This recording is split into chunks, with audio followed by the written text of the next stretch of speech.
ప్రభు నామమున అందరికీ praise the lord. అలసిన వానికి ఊరడించు మాటలు అను పుస్తకంలో నుండి ఏప్రిల్ 19వ తారీఖున. ఎవడును ఇద్దరు యజమానులకు దాసుడుగా నుండనేరడు. మత్తయి సువార్త 6వ అధ్యాయము 24వ వచనం. మనము 2వ దినవృత్తాంతములు 18వ అధ్యాయంలో యెహోషాపాతు యొక్క పతనము ఆరంభమొగుటను చూడగలము.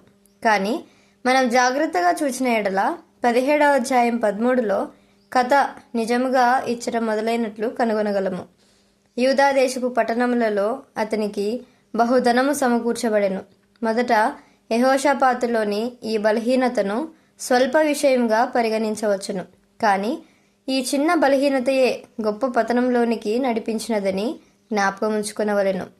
యెహోషాపాతు అంతకంతకు గొప్పవాడై ఐశ్వర్యమును ఘనతయు కలిగిన వాడాయను.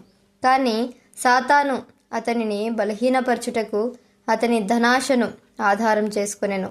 అదేవిధముగా సాతాను నీ జీవితంలో నెమ్మదిగా చిన్న చోటు చేసుకొని ఆ తర్వాత నిన్ను సంపూర్ణముగా కిందికి పడద్రోయును. 2వ దినవృత్తాంతములు 18వ అధ్యాయం 1లో యెహోషాపాతు అహాబుతో సన్నిహిత సంబంధమును ఏర్పరచుకొనినట్లు చదువుచున్నాము. ఇశ్రాయేలీయులను పరిపాలించిన మిక్కిలి చెడ్డరాజులలో అహాబు ఒకడు. మొదటి రాజుల గ్రంథము 16వ అధ్యాయము 30-33 వచనములు.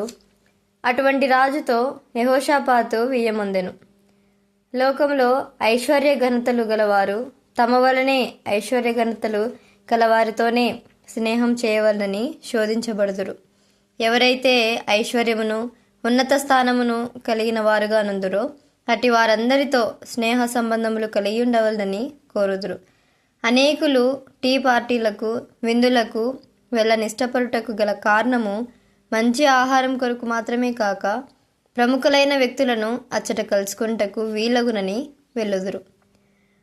వారి స్నేహితులతో నాకు ఫలానా వ్యక్తి, ప్రసిద్ధికి వెక్కిన వ్యక్తి తెలియను, నీవు నా దగ్గరకు రమ్ము, నేను అతనితో మాట్లాడి మన వ్యాపార విషయము లేక నీ ఆఫీసు సంబంధమైన విషయము వెంటనే సరిచేయబడినట్లు చూచుదును అని ఆ విధముగా చెప్పుకొనుట వారికి ఎంతో తృప్తిని కలిగించును.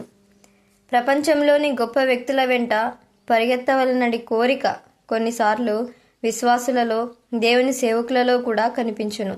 నీవెల్లప్పుడూ నీ పిల్లల విషయము, ఇతరుల పిల్లల విషయము, వారిని కళాశాలలో చేర్పించుటను గూర్చి, వారి వివాహములను గూర్చి ఎల్లప్పుడూ తీరిక లేకయున్న ఎడల ప్రార్థన కొరకైన నీ భారము క్రమేణా తగ్గిపోవచ్చుండును.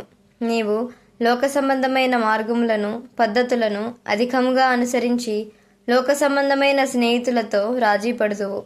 నీవు దేవునికి, ఆయన వాక్యమునకు అతి తక్కువ ప్రాధాన్యతనిచ్చుదువు. అనేక మంది దేవుని సేవకులు